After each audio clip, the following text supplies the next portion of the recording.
What happens when the kindest souls discover they've been carrying weapons all along? Carl Jung spent 40 years documenting a transformation so profound, it still disturbs psychologists today. He called it the awakening of the dangerous empath. Not dangerous in the way you might think. Dangerous because they can no longer be manipulated. Dangerous because they finally learn to trust what they see. Dangerous because they've integrated the parts of themselves society told them to hide. If you've ever felt like your sensitivity was a curse disguised as kindness, stay with me. Because what I'm about to share isn't another story about empaths breaking. This is the story of their awakening. The kindest people are not weak. They are light that has survived its own darkness. And Jung discovered that when that light learns to protect itself, something extraordinary happens. Something that changes not just the empath, but everyone around them. Before we dive deeper, if this resonates with your soul's journey, please hit that like button and subscribe for more transformational content. Your support helps this message reach other souls who need to hear it. Let me take you inside Jung's private case files. Inside the minds of people who appeared gentle and shattered until a critical moment when something within them transformed. These weren't nervous breakdowns. These were breakthroughs. And Jung realized he wasn't treating victims. He was witnessing the birth of what he called psychologically complete human beings. Here's what makes this so important for you right now. Every empath will face this transformation moment. The question isn't whether you'll awaken. The question is whether you'll do it consciously with wisdom and grace, or whether life will force it through pain and crisis. Jung's research revealed something that manipulators don't want you to know. Empaths aren't naturally victims. They're naturally powerful. Society just teaches them to suppress that power in the name of being nice, being accepted, being loved. But there comes a day when the empathic soul can no longer contain what it has witnessed, can no longer unsee what it has seen, can no longer deny what it knows to be true. And that day everything changes. If people have called you too sensitive, if they've told you you feel too much or think too deeply, know this feeling. Everything is not your weakness. That's your gift. And this video is about learning to wield it. Jung understood something crucial about empaths that modern psychology is only beginning to grasp. In dysfunctional systems, whether families, workplaces, or relationships, empaths serve as emotional shock absorbers. They're the ones who absorb collective pain so the system can keep functioning. They feel the alcoholic parent's rage so siblings don't have to. They carry the family's shame so others can pretend everything is fine. They become living repositories for pain that no one else wants to acknowledge. In Jungian terms, they live inside what he called the persona of the helper. It's a mask they wear, a role they play, trading their authentic self for acceptance. And here's the painful truth Jung documented across hundreds of cases. This isn't love. This is a transaction. I'll absorb your pain if you promise not to abandon me.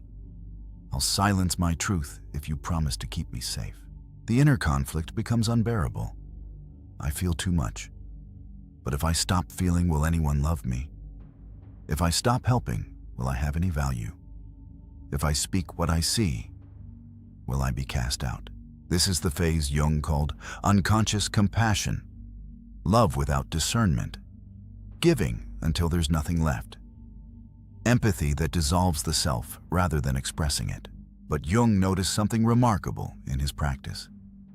These empaths weren't just surviving the abuse, they were studying it. While everyone assumed they were lost in their emotions, they were actually building detailed psychological profiles of everyone around them. They knew their abusers' triggers, their insecurities, their deepest fears. They had mapped emotional patterns with surgical precision. They had this knowledge all along. They just never used it. Until something pushed them past their breaking point.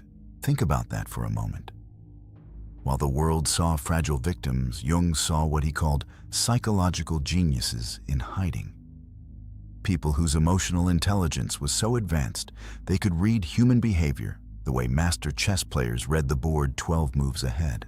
If you've ever felt that people underestimate your awareness, if you've ever known exactly what was happening while everyone pretended you were confused, you understand this truth deeply, because you do. You always have. And that's exactly what makes you dangerous when you finally own it. Jung would bring colleagues into his office without telling his empath patients anything about them. Within minutes, these patients could identify childhood traumas, relationship patterns, professional insecurities. Their accuracy rate was consistently above 95%. They weren't psychic. They were simply paying attention at a level most humans never achieve. What others call intuition, they called data collection. What society labeled as overthinking, Jung recognized as advanced pattern recognition. Your brain is wired differently. You process emotional information faster and more accurately than most people. This isn't a disorder. This is an evolutionary advantage. And the day you stop apologizing for it is the day you step into your power. But here's what happens in a world that doesn't understand this gift. Every time you try to articulate what you see, people dismiss you. Too sensitive, too emotional, reading too much into things. You learn to silence yourself, to doubt your own perceptions, to apologize for knowing what you know. Truth doesn't vanish just because you stop speaking it.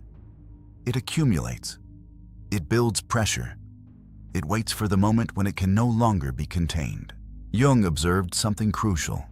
Empaths don't lose their minds from feeling too much. They lose their minds from being told their feelings are wrong, from being gaslit about their own reality, from being forced to deny what they can clearly see. These weren't nervous breakdowns he was witnessing. These were breakthroughs. The moment when the accumulation of unspoken truth finally breaks through the dam of conditioning. And what comes next changes everything. Jung called it nigredo, the blackening of the soul, the phase where everything collapses so that truth can finally be born. It's the alchemical process where the false self dies so the true self can emerge. And across hundreds of cases, Jung identified one consistent trigger: betrayal. Not just any betrayal. Betrayal by someone the empath completely trusted and protected. Someone they had given everything to. Someone they had made excuses for, covered for, absorbed pain for. In case after case, the pattern was identical. The empath would discover infidelity, financial deception, emotional manipulation. But what made it devastating wasn't the act itself. It was the realization that they had seen the signs all along and had chosen to ignore them. They had known. Deep down, they had always known. But they had loved the idea of the person more than they had trusted their own perception. And that realization breaks something fundamental inside them. Here's what most people expect when an empath reaches this breaking point: tears, screaming, emotional collapse. The abusers expect that too. They're prepared for chaos. They're ready to comfort, to manipulate, to reset the pattern one more time. What happens instead terrifies everyone involved. The empath becomes unnaturally calm.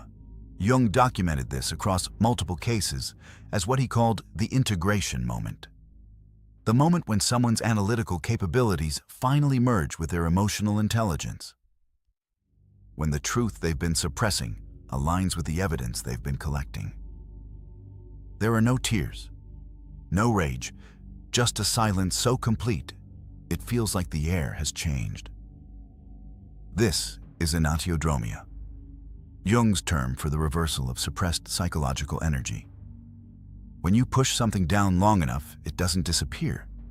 It transforms. It builds power in the darkness. And when it emerges as its opposite. The nice person doesn't just get angry, they get clear. The people pleaser doesn't just set boundaries, they become immovable. The emotional absorber doesn't just stop taking on others' pain, they reflect it back with mirror-like precision. If you've ever had that moment of crystal clear seeing when the fog lifted and you suddenly understood everything that had been happening, you know. exactly what this means. Because that moment is the beginning of your transformation. That's when you stop being unconsciously empathic and start becoming consciously powerful. Jung watched as these empaths did something extraordinary. They began to speak, not with cruelty, not with revenge, but with clinical precision. They revealed everything they had observed, everything they had cataloged, everything they had silently endured. Like surgeons identifying diseased tissue before removing it. Like architects pointing out every structural flaw before condemning the building. Like accountants presenting evidence of fraud without emotional attachment. This wasn't rage. This was clarity. And clarity, Jung realized, is what manipulators fear most. You can defend against anger. You can't defend against truth delivered with calm certainty. These empaths were finally using their gift of complete perception not to excuse behavior, but to expose it. Not to enable dysfunction, but to illuminate it. Not to absorb pain, but to return it to its source. Jung called this shadow integration. The moment when someone stops denying the parts of themselves they were taught to hide. And for empaths, the shadow isn't evil. It's their suppressed intelligence, their silenced intuition, their denied strength, their unexpressed anger. Not rage, not cruelty, but the righteous anger that says, I will not participate in my own destruction anymore. When they finally integrate these aspects of themselves, they become what Jung called psychologically complete, whole, no longer fragmented between who they truly are and who they've been pretending to be for survival. And here's what made these cases so disturbing for Jung. The transformation was permanent. These patients didn't cycle back into people-pleasing. They didn't apologize for their newfound boundaries. They didn't second-guess their perceptions anymore. They had crossed a threshold, and once you see clearly, you can't unsee. Once you know your worth, you can't unknow it. They had become what Jung both admired and feared. Empaths who could no longer be manipulated. People who could see through psychological games without needing to play them. Individuals who understood human nature so deeply that deception became transparent in their presence. The changes didn't stop at the psychological level. Within months, their entire lives transformed. They left abusive relationships with strategic precision. No drama, no explanation, just clean exits. They cut contact with toxic family members without guilt or doubt.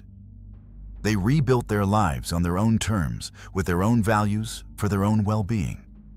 Jung observed them becoming what he called selectively empathetic. They still cared deeply, but they had learned to be strategic about where that care flowed. They gave generously to those who valued it. They withdrew completely from those who exploited it. And the most remarkable thing happened. Their presence began to affect others differently. People who had once walked all over them suddenly felt nervous around them. They couldn't explain why. These empaths weren't aggressive. They weren't cruel. But something fundamental had shifted. The power dynamic had changed. Jung identified what he called the predator's instinct. Manipulative people can sense when their usual tactics won't work. Like animals sensing danger, they avoid integrated empaths instinctively, not because these empaths are threatening, but because manipulation requires a certain kind of victim, and these people are no longer it. If people started treating you differently when you found your backbone, when you stopped explaining yourself, when you started trusting your gut, you understand this shift. They sense the change before you announced it, because you've crossed into new territory. You've become what Jung called dangerous, not to innocent people, but to systems built on exploitation, to relationships built on power imbalance, to identities built on your willingness to absorb what others won't face. Let me share one of Jung's most fascinating observations. These awakened empaths had this knowledge all along. While everyone thought they were lost in their emotions, they had actually been creating detailed mental maps of every person who had ever harmed them. One patient told Jung she could recite the exact timeline of her ex-husband's affair, including dates, times, the specific lies he told, the patterns of his behavior shifts. She had known for 2 years. She had said nothing. She had collected evidence like a detective, not consciously, but because her empathic gift wouldn't let her unsee what was happening. When she finally confronted him, she presented the information with such precision that he couldn't gaslight her, couldn't deny it, couldn't manipulate the narrative. She had seen through him completely, and he knew it. The relationship ended that day. She walked away and never looked back. Jung realized he wasn't treating broken people. He was documenting the emergence of what he called the integrated empath. Someone with both the sensitivity to feel everything and the wisdom to choose what deserves their energy. This is where Carl Jung empath and personal development intersects with something profound. The transformation isn't about becoming less empathic. It's about becoming consciously empathic. It's about using your gift with intention rather than letting it use you. Your sensitivity is data. Your intuition is intelligence. Your empathy is a sophisticated psychological tool. And when you finally treat it as such, everything changes. The empath's shadow contains their power. Their anger is their boundary system trying to activate. Their skepticism is their pattern recognition trying to protect them. Their desire to withdraw is their energy conservation trying to preserve them. Society taught you these things were bad. Jung proved they were necessary, not just for survival, but for wholeness, for becoming fully human. When you integrate your shadow, you don't become dark. You become complete. You don't lose your light. You give your light a backbone. You don't stop caring. You start caring intelligently. And that Jung discovered is what makes awakened empaths truly dangerous. They can see through manipulation, but they're not interested in revenge. They understand human psychology, but they use it for healing, not harm. They know people's vulnerabilities, but they choose protection over exploitation. True power, Jung wrote in his private notes, is the ability to perceive everything and need nothing. To see someone completely and remain unattached to whether they change. To understand the game without needing to play it. If you've reached that point, if you can read people but no longer need their approval, you've discovered one of the most liberating truths: I see you, but I don't need you. Because that's the statement that frees you. That's the realization that changes everything. When you stop needing validation from the people you can see through, you become sovereign. When you stop trying to convince others of what you know, you step into your authority. This is the empath's awakening. Not a breakdown, a breakthrough. Through the conditioning, through the lies, through the false self, into clarity, into power, into truth. Jung called it the transcendent function, the ability to hold opposites in tension without collapsing into one or the other. And this, he discovered, was the hallmark of the awakened empath. They learned to be both compassionate and boundaried, both soft and strong, both loving and discerning, both vulnerable and protected. This isn't contradiction, this is completion. Most people live in binaries. You're either nice or you're mean, either giving